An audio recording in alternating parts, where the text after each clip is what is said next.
What's up, Dolphins fans? The Dolphins made 7 picks in the 2024 NFL Draft, but Chris Grier was not done adding to the roster. We have a full list of UDFAs here that Miami elected to sign. I believe there is 12 in total, and we're going to go through each one of them, say what they could bring to the roster, and just give an overview of their profile.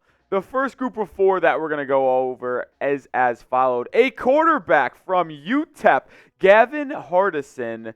We'll talk about him more in depth in a second here, but Burton, the wide receiver from FAU. Hayden Rucci, the tight end from Wisconsin, which honestly might be my favorite one we signed. And then Andrew Meyer, the center from UTEP. A pair of UTEP guys coming to Miami. But let's start with Hardison. Obviously, we've seen UDFA success in the past with Miami at quarterback. It's a crowded room with Mike White and Skylar Thompson backing up Tua Tagovailoa right now. It's going to be hard for any of these guys to potentially make the roster in Miami when we get down to 53 closer to the season. But Gavin Hardison, 6'1", basically 6'2", 200 pounds, not ranked, older prospect. We'll see if he can do anything in Miami.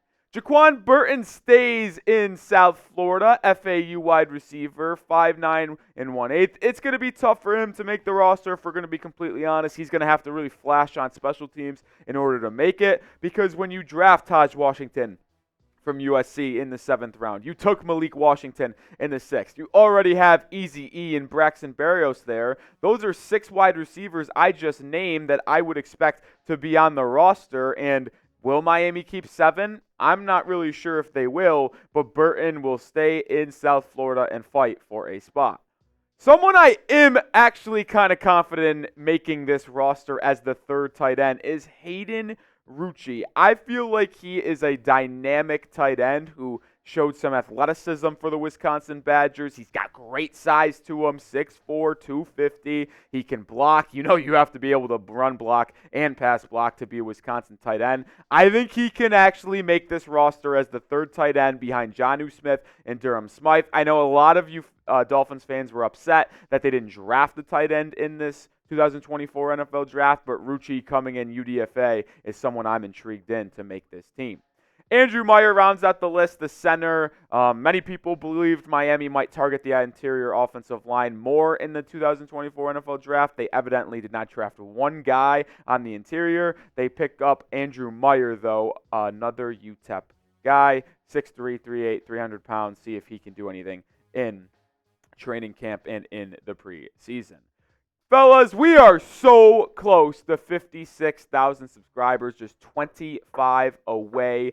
Hit that sub button. We'll have you covered on everything surrounding the Miami Dolphins leading up to the preseason. We'll go live for every preseason game and live for every Dolphins game in the actual season as well. We'll have free agent targets after the draft. We'll have draft grades from Mel Kiper. Make sure you hit that sub button. If we get to 56K on today's video, I'll do a beer bong tomorrow. All right, this is the most electric signing in all of UDFAs.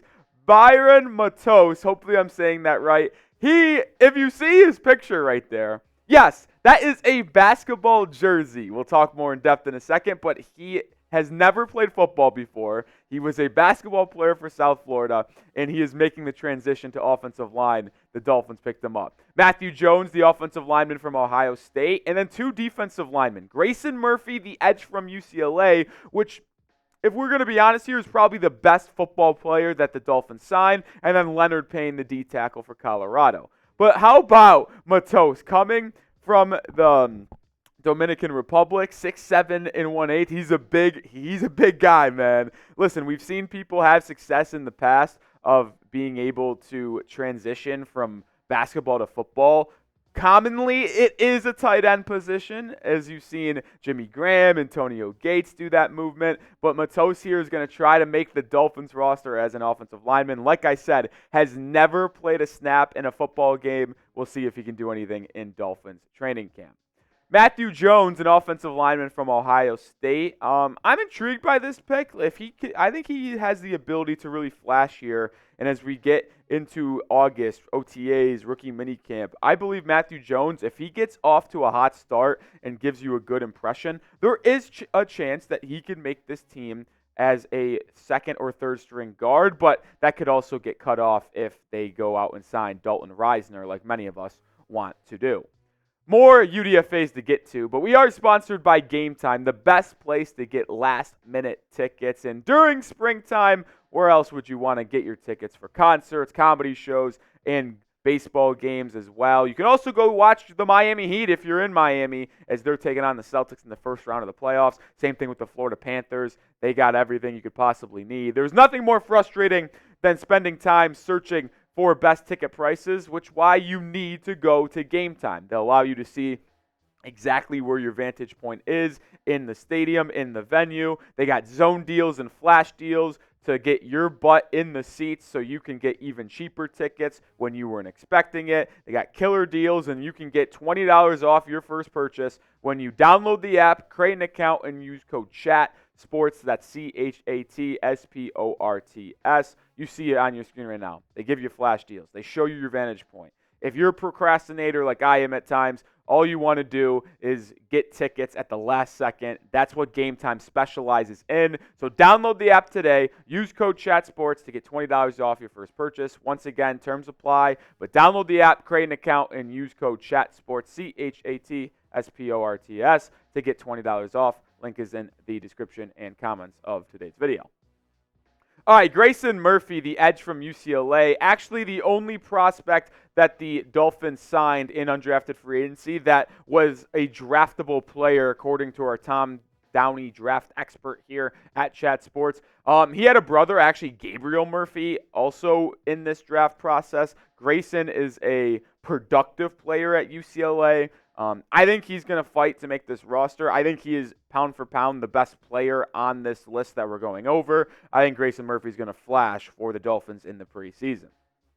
Leonard Payne, the defensive tackle from Colorado. He's got a Fresno State picture on right now, but he is from Colorado. I'm intrigued to see what he can bring to the table. Obviously, losing Christian Wilkins in free agency. The defensive tackle unit for the Dolphins isn't the best right now. Maybe Payne can make a difference for them in the beginning of the football season. We'll see, though. Listen, these UDFAs, you'd be happy if 2 or 3 of these guys are able to make the roster.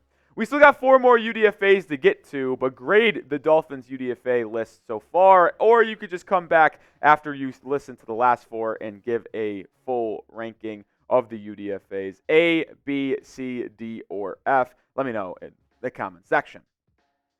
4 DBs to round out today's list, and honestly, I'd probably put at the UDFA rankings the second best player and the third best player on this list, both being Storm Duck and Mark Perry, the corner from Louisville who transferred from North Carolina, and then the safety from TCU. Isaiah Johnson, also a corner from Syracuse, is on the list, and Jordan Colbert, a safety from Rhode Island. But let's get to Storm Duck, because this one is very interesting because he was a very high recruit, I believe a 4-star when he went to North Carolina, transferred after 3 seasons to Louisville to round out his collegiate career. He was very productive. He's a ball hawk. He honestly is kind of a hybrid corner safety. He can really be that guy to sit back and range, and a lot of teams wanted Storm Duck.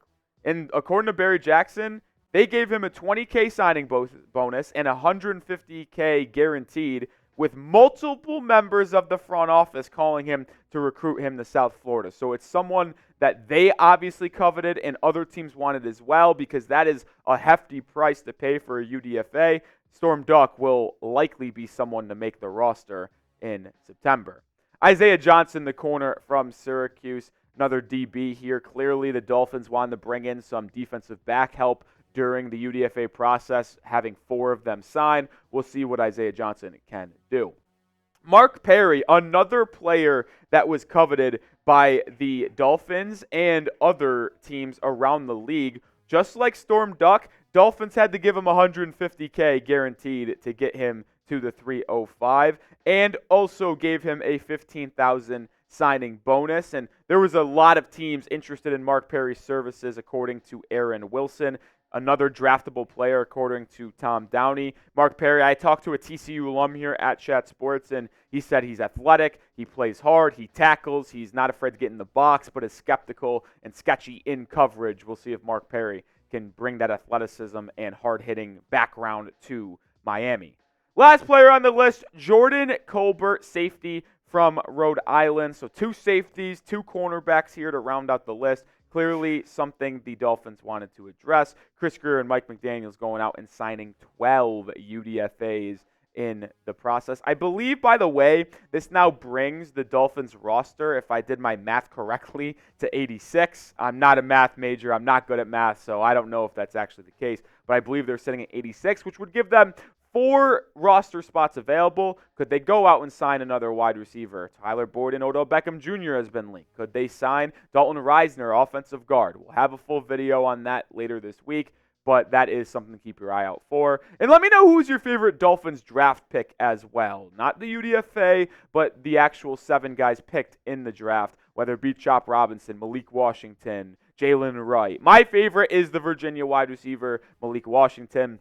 I thought he was going to go on day 2 and early round 4. Dolphins got him at round 6, pick 184. Yeah, that's a steal if you ask me. All right, I'll do it for today's video. Make sure you do follow me on Twitter at Nic_Rohloff as I get more and more involved here on Dolphins Today. You guys need to follow me so you see everything going on with the Dolphins first on my Twitter, and then we'll make a video afterwards. For example, if Dalton Reisner does sign with the Dolphins, I'll tweet about it first and then make a video. So if you want to be informed and then get the breakdown, follow me on Twitter and subscribe to the channel. I'll see you tomorrow. Go Dolphins.